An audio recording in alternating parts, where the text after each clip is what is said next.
Hello, everybody, and welcome back to Exploring Faith Pursuing Grace. My name is Daniel Rogers, and I am the minister at the North Broad Street Church of Christ in Albertville, Alabama. If you happen to be in the area, by the way, we'd love to have you. We have decided for now to keep the title Church of Christ on our sign because, for one, we're working from the outside edge of the inside. Though we might not think that everybody else is going to hell, and though we might not think that instrumental music is going to condemn someone forever, and while we're not going to look down on people who've been divorced and remarried, and while we're not going to do a whole lot of other things, right? Like bash people for having different understandings of baptism.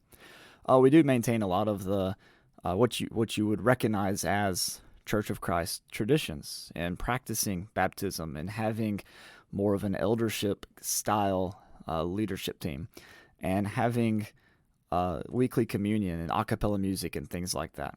Though we might not be legalistic about those kinds of things, we're trying to provide a space for people who are comfortable within a Church of Christ style setting, but who might be asking some pretty big questions about who is God, who is Jesus, who actually makes up the church, who's considered a true Christian. And so I'd like to invite you to come hang out with us or to even watch our live stream. I also want to invite you to explore your area for other churches that might be like us. For example, if you go to our Facebook page and you just reach out to people in the Facebook group, who knows who you might be able to find within driving distance of yourself that you could start something for yourself, or maybe start a house church, or maybe attend whatever church they're going to, and you just didn't know they even existed. That happened for me. I lived within an hour of North Broad Street, and I didn't even know this place existed. So there you go. All right, today's podcast is solo episode 16. I do want to return to doing interviews. It's been tough since having the baby and then finishing up school and then taking on more responsibility at the church to be able to keep up with all that it takes to get those interviews scheduled, and then doing research on the person, and then coming up with good questions and all that kind of stuff to make the interviews worth my time and worth your time. And so it's hard. I'd like to get back into it. I've got my eyes set on a book sitting on my desk right now, Enchanting the Text, written by Cheryl Bridges Johns. She's told me she's interested in coming on the podcast. I would love to have her. It's called Re-Enchanting the Text, and it's about discovering the Bible as sacred, dangerous, and mysterious. And I think a lot of us could use that. I also have another guest in mind who does a lot of podcast interviews to talk about head coverings in 1 Corinthians 11. I know some of you who come from a more non-institutional background may experience that, and that might be some questions you have. All right, so we're working on it. I just got to find the time. All right, but today in this solo episode number 16, we're going to be talking about Sabbath, and the title is "We All Need a Little More Sabbath: Some Thoughts on That Awkward Fourth Command." And this is going to be found both in podcast and article form on my Substack, danielcrogers.substack.com. You can read all of these articles for free. The only thing for paid subscribers is they'll get things a week earlier. I'm trying to play catch up right now, though. I had a sinus infection go through our house, and then I had to get an upper endoscopy to check out my acid reflux, and then I had to get what was the other excuse I had? Coming up with all my excuses. Oh, then I took a trip to New York for a couple days to speak on nonviolence in the book of Revelation. So that was interesting. But anyways, going to try to get back on track here. I've got 2 articles written. They just need to publish at their scheduled times. But paid subscribers get articles and podcasts a week early at 5 p.m. on that particular day, Tuesday or Thursday. Whereas the free subscribers, they get it a week following that on 5 a.m. on Tuesday or Thursday. I'm also in the process of writing a book. I've got 30-something thousand words written on it so far, and it's actually on the title of the podcast, Exploring Faith Pursuing Grace. And I have my plan is for paid subscribers, and paid subscribers only in this particular situation, to release chapters of the book on Fridays. And so if you want to start reading this book I've been working on exploring faith, pursuing grace, then consider subscribing with a paid subscription. And I'm going to be releasing the first one of those. Today's October 12th is when this podcast is getting released. So October 20th would be the first release of the introduction to the book on exploring faith, pursuing grace. So if you want to read along as I write that and as I edit these first chapters and as I get into the flow of finishing it out, then I invite you to do that. Okay, lots of announcements. Man, we usually don't give announcements. There we go. Nor do we have intro music. Guys, I just don't like intro music. I'm sorry. If I listen to it on a podcast, I skip it. I hit the plus 15, 2 or 3 times to get through it. So, there we go. Okay, we all need a little more Sabbath. Burnout is, it's everywhere. Let's just sit with that for a second. Is that how you feel? I mean, come on. I feel that for sure. It is all over the place. I think that in our post-lockdown world, we all realized just how much we needed some time to refresh and to replenish, to find renewal. For those of us who had the privilege of staying home during the lockdown, the time we had to spend with our families was priceless. I mean, I know that's true for me and my year as a stay-at-home dad with my now 3-year-old Cayden. But he was approaching 1 and moving into 1.5 when I got to stay at home with him for a year. But for those of us who are considered essential workers with non-essential pay, our heartache for Sabbath intensified like never before. In our culture of hustle, 10X, are there any Grant Cardone addicts out there? And maximum efficiency, observing the Sabbath is not an option. What deals am I missing out on? What emails are going unanswered? What if I miss that big sale, right? For business owners and people in sales, like real estate agents and insurance salesmen, these missed calls and emails are missed money and missed investments. And they actually are. If you missed that call on Saturday because you're out hiking with no service, then that really is money that is going to a competitor. So in today's podcast and article, what we're going to be doing is reclaiming the Sabbath by reframing a few objections and trying to change our minds, maybe just by a little bit, on money, efficiency, and what really matters in life. First off, Sabbath is not a burden. I don't know about you, but when I was growing up, I always looked at the Sabbath day as a burden.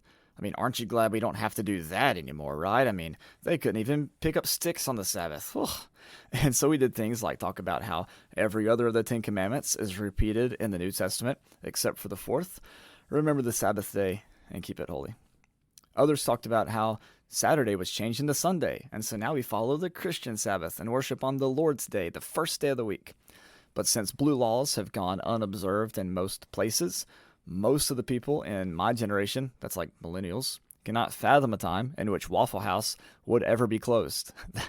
If Waffle House is ever closed, you know something's about to go down. In Florida, Waffle House would stay open like during hurricanes, unless it was really, really, really bad. And then that's how you know that you probably need to leave if they closed Waffle House. So because of our constant need for financial growth on one end and the constant need for instant gratification on the other, which drives the need for financial growth, right? The Sabbath has fallen through the cracks. You got to make enough money to hit buy now on Amazon, right? So thankfully, people like Abraham Joshua Heschel in his book on the Sabbath, John Mark Comer in his popular book, Ruthless Elimination of Hurry, and the very famous and not at all controversial Rob Bell in his audiobook, Handling Your Fire, emphasized the need for us to return to Sabbath. This diverse group, plus many more authors, pastors, and speakers from a range of traditions, have pointed out some of the very things that I have about burnout and hustle culture. Sabbath, then, is far from a burden. In fact, it is a necessity for social justice, personal health, and worship of God. So before we continue, since we're talking about observing the Sabbath, I think I need to define my terms. I'm not advocating for a religiously mandated weekly Sabbath that is observed on Saturday or, by the way, on Sunday. Romans 14 says, one person observes one day or the other person observes every day alike, right? Each person is to be fully convinced in his own mind. So even if you think every day is the same, including Sunday, I'm not here to judge you, all right? I'm primarily talking about a frame of mind that shows up in intentional times of rest and disconnection from the world of work, money, phone calls, emails, stocks, appointments, stressful gatherings, etc., right? I got a friend just the other day. He broke the rules in one of the most important VBS songs that I learned growing up, and on Sunday, he ran around with a fishing rod. For him and his work environment, I thought that was great. Your mileage may vary. So, this day of rest might be on Saturday for you, or it could be on another day of the week.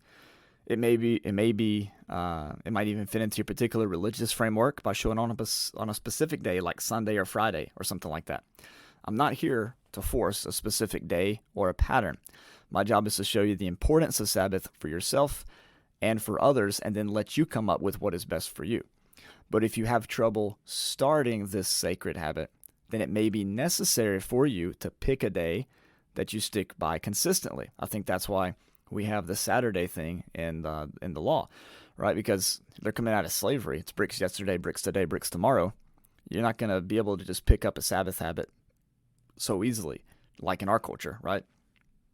So sometimes you have to be a little bit strict. You have to say, no, Saturday, we can't touch Saturday. Even though, for other people, they might be able to be like, hey, Tuesday, we're going to be chilling out this week, but then, Friday is a good day next week. No, sometimes you can't do that. Sometimes you have to stick with a hard pattern so that you can learn the habit, and then you can be a little bit more malleable in the future, right? So this means what you need to do is you need to learn how to set boundaries for employees, clients, and even your boss. Treat the day or time as sacred and holy.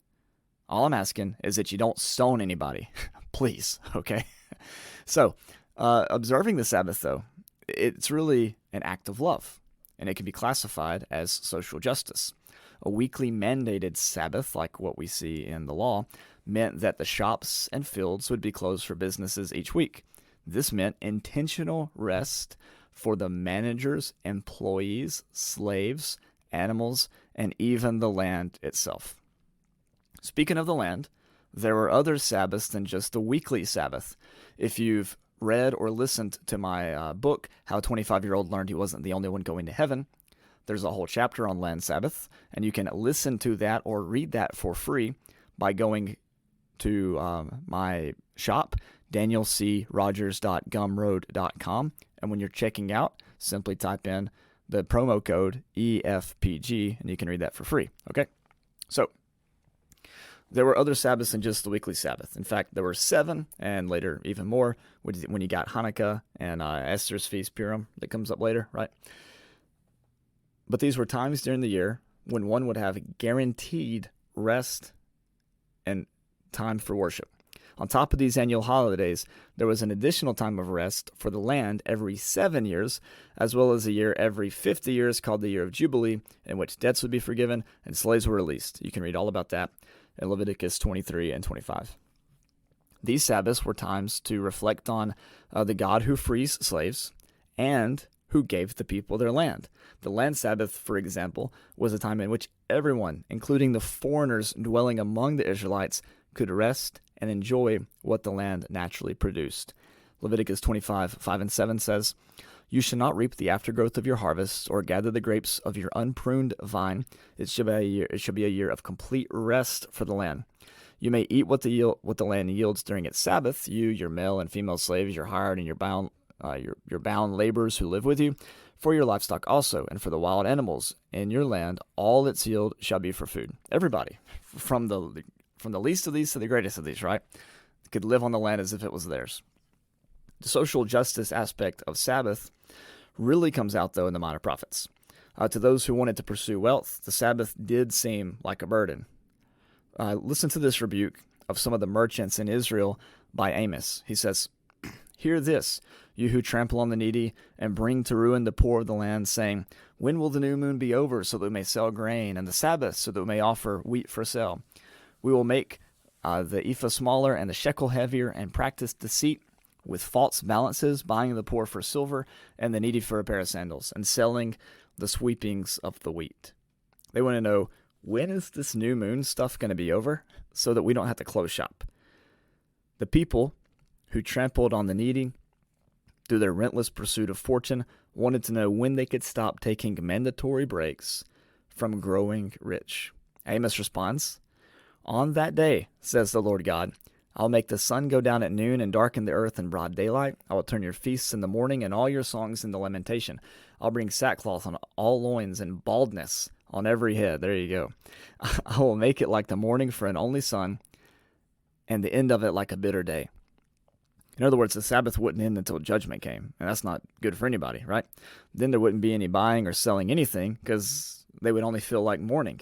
And of course, in Amos's time, that happened whenever the Assyrians marched on Israel in like 722-ish BC. Observing the Sabbath, though, is not only social justice, it's also a form of self-care. When Israel was in bondage in Egypt, they were forced to build storage cities for Pharaoh. As he got more and more rich, they became more and more oppressed. By the way, this Bible is so ancient, right? Who needs this stuff? I mean, there's no widening gap between the rich and the poor today, right? Come on. You see how relevant, though, this is? I mean, seriously, you think about these stories as being ancient and way back there, but they're so relevant because they're dealing with the same stuff we deal with today. There's different, they chopped each other with swords instead of shoot each other and drop bombs on each other, but they're dealing with the same themes: oppression, widening gap between the rich and the poor, lack of Sabbath. I mean, these are stuff we're all dealing with in our lives.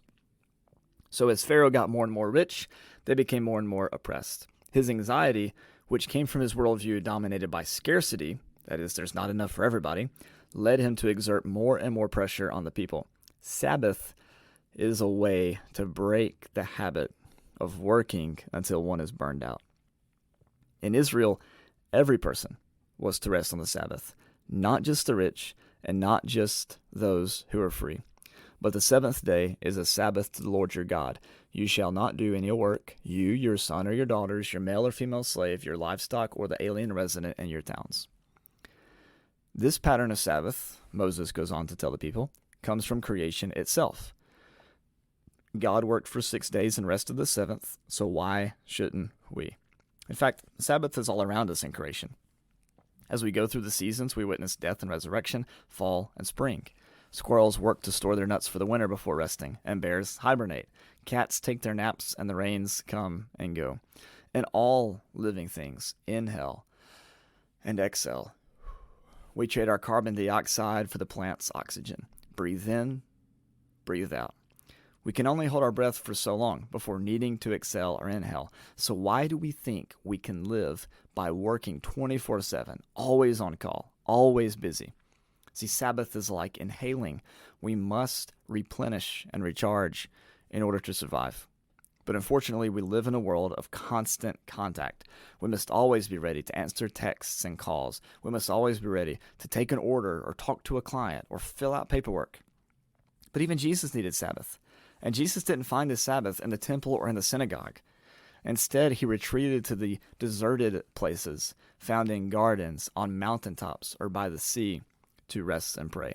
The question is, are you and I better than Jesus? Do we have more energy and willpower than the Messiah? So why do we think we can get away without Sabbath? Of course, Sabbath is also a time to worship God. Yes, we get together on Sundays and worship in our house churches and congregations, but we also worship daily. Paul told the Thessalonians to pray without ceasing. He told the Colossians that whatever they did in word or deed was to be done as if it was for God. He told the Romans that their lives were holy sacrifices and spiritual services of worship. The only time worship service, by the way, shows up in a new covenant context is Romans 12:1 and 2. Tell that to your minister who thinks that worship has to be done with 5 steps and 5 acts. Those quiet times of Sabbath that we take throughout the week are times we get to spend alone with God. We may pray audibly or silently. We may meditate. We may go on a mindful hike or spend time near or maybe on the water. But regardless of what we do, we should treat these moments as sacred and holy. These moments that are holy remind us of something important. Everything is spiritual. Sabbath ought to show up in every aspect of our lives, from how we carry ourselves to how we move about to how we open doors. There's no need to rush through life because all things belong to us, as Paul told the Corinthians. This kind of mindfulness is a reflection of our total dependence upon God, something I'll talk about here in a second. So let's reframe a few objections, okay? Because first off, let's just admit, before I even read this next part, taking a day each week to practice Sabbath is a privilege. Not everybody has the flexibility to be able to do that because of working multiple jobs. So I get that. So we're going to talk about a little bit about that as we move on. All right. So here's a few objections, and how I've reframed them so that I can think about my priorities a little bit differently. So first off, scarcity. This is the first major objection. If we don't work one day of the week, and that includes answering emails, texts, and calls, then we miss out on potential sales, clients, customers, etc. Right? You can fill in the blanks here, but with the blank the way that it is, what if blank? That is, with the economy the way that it is, with the job market the way that it is, with the inflation, with the stock market, etc., etc., etc., then what if I miss out down the road? What if I don't get enough during that season or whatever it is, right? So the basic fear is that we need to get all that we can get now, right? Whenever we can get it, because the possibility of total economic collapse is always on the horizon, and there won't be enough to go around. In other words, food, money, clothing, water, and shelter are all scarce. It's every man for himself. If you're not first, you're last. It's a dog-eat-dog world. I remember I used to say a dog-eat-dog world. The Bible actually addresses this objection in a couple different ways. Scarcity, for example, fueled the anxiety and therefore the brutality of Pharaoh. And so when Moses brings his people out of Egypt and instructs them to observe the Sabbath, including the Sabbath year, he offers this bit of comfort. Should you ask, what shall we eat in the 7th year, if we may not sow or gather in our crop? I will order my blessing for you in the 6th year, so that it will yield a crop for 3 years. And when you sow in the 8th year, you'll be eating from the old crop until the 9th year. When its produce comes in, you shall eat the old. The land shall not be sold in perpetuity, for the land is mine, and with me you are but aliens and tenants. Leviticus 25:20-23. Jesus also addresses the fear of scarcity in his Sermon on the Mount. After depicting a kind of kingdom that doesn't win food and resources through violence, Jesus answers the unspoken objection. But what if we don't wage war against Rome, how will our families eat? What will we wear? Jesus' lengthy response, therefore I tell you, do not worry about your life, what you will eat or what you will drink, or about your body, what you will wear. Is not life more than food, and the body more than clothing? Look at the birds of the air. They neither sow nor reap nor gather in the barns, yet your heavenly Father feeds them. Are you not of more value than they? And which of you by worrying can add a single hour to your span of life? And why do you worry about clothing? Consider the lilies of the field, how they grow. They neither toil nor spin. Yet I tell you, even Solomon in all his glory was not clothed like one of these. But if God so clothes the grass of the field, which is alive today and tomorrow is thrown into the oven, will he not much more clothe you, you of little faith? Therefore do not worry, saying, well, what will we eat, or what will we drink, or what will we wear? For it is the Gentiles who seek all these things, and indeed your heavenly Father knows that you need all these things. But seek first the kingdom of God and his righteousness, and all these things will be given to you as well. So do not worry about tomorrow, for tomorrow will bring worries of its own. Today's trouble is enough for today. Matthew 6:25-34.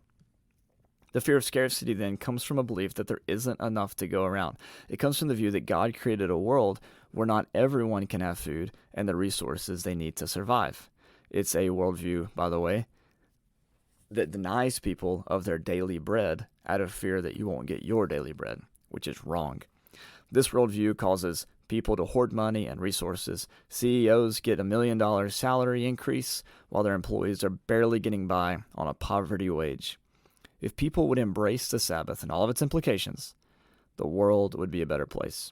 I remember one time an Amazon employee complaining online. These people getting their checks on unemployment, and I'm sitting here working and making less than they are. And somebody was like, dude, you're upset because people are getting unemployment checks in a time of crisis.